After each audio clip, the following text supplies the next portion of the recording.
উগ্র হিন্দুত্ববাদীরা তাণ্ডব চালিয়ে তছনছ করে ভারতের ত্রিপুরার আগরতলায় বাংলাদেশের সহকারী হাই কমিশন।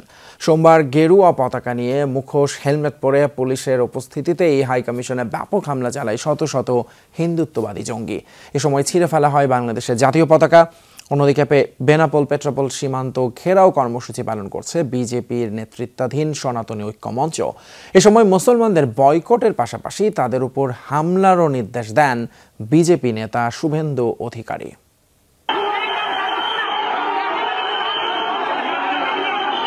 সোমবার স্থানীয় সময় দুপুরে আগরতলা অবস্থিত বাংলাদেশের সহকারী হাই কমিশনে হঠাৎই হামলা চালানো হয়।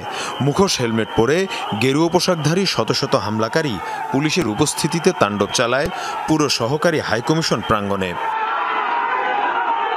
উগ্র হিন্দুত্ববাদী সংগঠনের নেতাকর্মীদের হামলায় সহকারী হাইকমিশন প্রাঙ্গণে আতঙ্ক ছড়িয়ে পড়ে। নামিয়ে ছিঁড়ে ফেলা হয় বাংলাদেশের জাতীয় পতাকা, ভেঙে ফেলা হয় স্থাপনার বিভিন্ন অংশ। পরিস্থিতি নিয়ন্ত্রণে না আসলে মোতায়েন করা হয় কেন্দ্রীয় বাহিনী সদস্যদের। প্রত্যক্ষদর্শীরা জানান, এ সময় নিরাপত্তা বাহিনীর সদস্যদের সাথে হামলাকারীদের সংঘর্ষ হয়।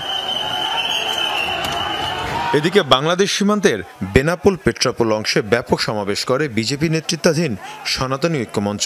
বিজেপি নেতা শুভেন্দু অধিকারীর নেতৃত্বে পেট্রাপোল বন্দর এলাকায় বিক্ষোভ মিছিল হয়।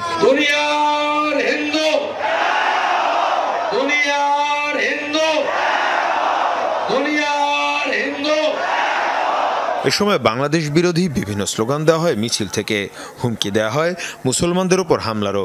ওদের আলু পেঁয়াজ কি করে খায় আমরা সেটা দেখিয়ে দেব।